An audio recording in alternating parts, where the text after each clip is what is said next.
Hey there, YouTube. So this is the fourth time now I've tried to make this video. I'm having some trouble with it, so let's hope this time works. This is a video reply to I'm sorry, man. I still don't know how to pronounce your name. You gotta fill me on that one. But anyways, he did a video on Amy Chau and her article on why Chinese mothers are better than Western mothers. And I do think she makes some points, but overall, nah, not buying it. She seems to go one bad extreme to another. And the Young Turks did a version of this video, the Young Turks did a video on this article, and when they did it, I was prompted to go read it, and there we go, that's a bit better. Anyways, so I was already familiar with it when he did his review, and I remember when I first read it, my big response was, man, can you imagine if this lady had some sort of developmentally disabled child? She makes a lot of demands on her children, unreasonably high demands in my opinion, and she seems to have had some success with it because one of her daughters is a fairly renowned concert pianist. Sorry, one sec here. By the way, this video is going to go up unedited. I just do not have time to edit it. But yeah, so she has a fairly renowned daughter who's a concert pianist. So, I mean, but man, she makes these assumptions about her children that just no one who was a high functioning autistic or dyslexic or things like that just could never live up to. And I'll get into it further. Let's go into the actual article, and we'll examine it from there. So she starts off by talking about how a lot of people wonder how Chinese parents raise these great stereotypes children who are these massive overachievers. And I'm just going to start off by saying I live in Toronto. We have a very high Chinese population here, and I have a lot of Chinese friends. And it's untrue. I've never met a Chinese person who lives up to this grand overarching stereotype of Chinese people. Excuse me. I've just never done it. I'm sure they exist. It's just it's no one I've ever met. So this, right off to the start, she's just getting off to this appeal to massive stereotype. And so much of this article is her stroking her own ego. And yeah, this whole article is one giant ego trip for her. And I think more than anything else, more than how I disagree with her parenting techniques, it's the massive size of her ego that really gets me.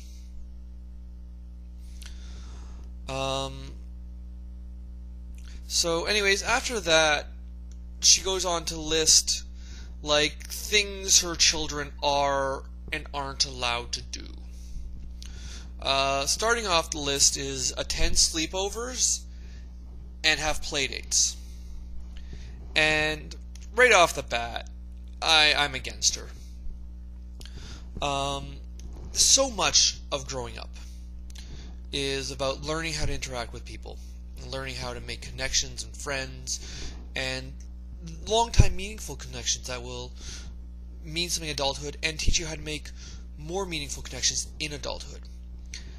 And by sitting there and saying you can't have playdates and you can't sleep over and this and that, what she's essentially doing is she's cutting her children off from a big part of the social experience of childhood and handicapping them to some degree or another in adulthood, because they're not going to have that framework that you need to build proper relationships. Doesn't mean that they're going to be complete antisocial, but there's a framework involved that just makes things more useful, makes you less socially awkward.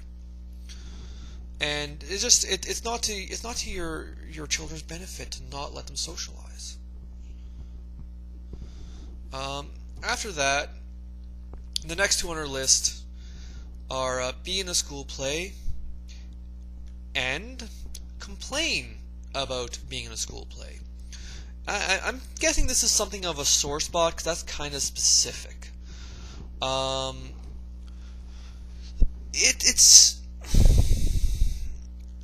guessing one of her daughters, or both of her daughters, wanted to be in school play and weren't allowed. And I'm just kind of left wondering, why the hatred on acting? Throughout this article, you'll see a lot of her parenting techniques betray certain biases she has. This is the first of those, but she has many more. Why won't you let your children act? Acting is a perfectly respectable skill. It certainly is no less renowned than playing music, and which is something she forces her daughters to do. We'll get into that in a second. It's an appeal to bias. That's all it is. It's just her biased opinion on acting channeled through her children's. Hey, me talk good. The next one on the list is choose their own extracurricular activities. Disaster. This is a really bad idea. You want your children to know how to make choices in life. You don't want to limit your children's ability to make choices. If you limit their... As you pointed out, people who don't know how to make decisions are very susceptible to other authoritarian figures because they don't know how to think for themselves. So, and this is the key one that plays into that. You are setting your children up to be subservient, to need someone else to make decisions for them. You need to let your children make their own decisions and choose.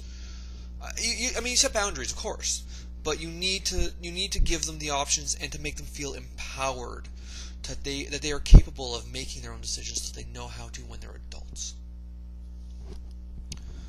So, and then next on our list after that is they have to get grade A, like get any grade less than an A, and not be number one, and not be the number one student in every subject except for gym and drama.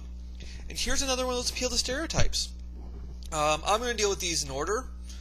First, I'm sorry, ma'am, getting a B, not the end of the world. There is nothing wrong with getting the B in a subject. I mean, I'm not a parent, but I would like to think that I want my children to be academically accomplished. I don't necessarily mean they have to get A's in every class. I want my children to succeed academically. But I'm not going to berate my child if they get a B in one class, and especially then exempt 2 classes just because I don't think they need those 2. So, and then you get into, and then you just get into her appeal for stereotype. Why not gym and drama? Is it just because she doesn't think they're necessary? Who are you not to think they're necessary? I definitely think gym's an important class. You know what? Your physical body, I don't think we have enough extracurricular and enough phys ed in school. Your body and how well your body functions, the muscle mass, all ties into how well you think. People who are more athletic often think better because they just have more blood flow, they're healthier, they think straight. So there's nothing... Gym's really important. I may have some issues with how they administer gym classes, but it's still important. And then the last 2 on her list of things that her children have to do is play any instrument other than the piano or violin, and then not play the piano or violin. And this, once again, appeals to stereotype. What's wrong with the clarinet? What's wrong with the trumpet?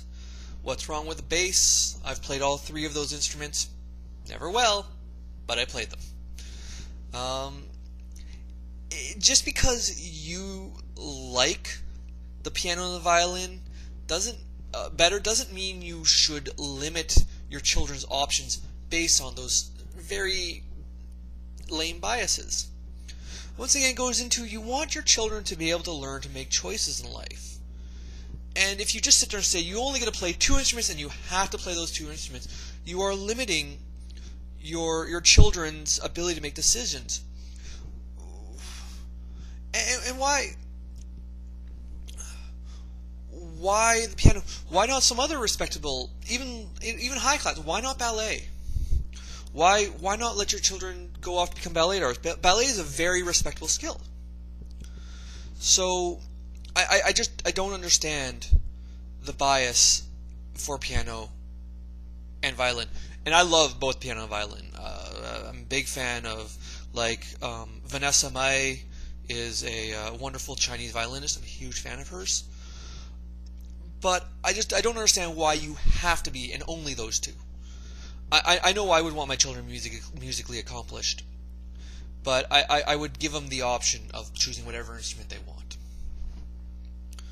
So, anyways, that's her list of things her daughters do and don't have to do, and and then she goes on to she gets into the bulk of the article, which is she starts off by saying, "I'm using the term Chinese mothers loosely. I know some Koreans, Indians, Jamaicans, Irish, Ghanaian parents who qualify as this too."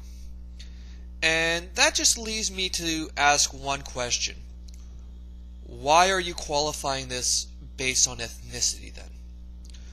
If there are people from other cultures who raise their children the same way, how is saying Chinese parents are better anything other than just racist? It really bothers me. There's this whole article is qualified racially. It's not. It is a very racist article. I'm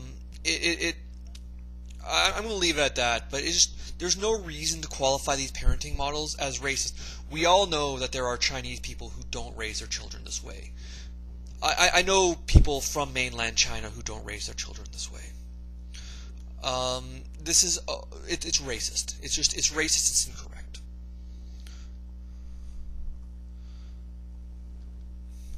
So I seem to be at the 13-minute mark, so I'm almost at my time. I barely touched the end of the article.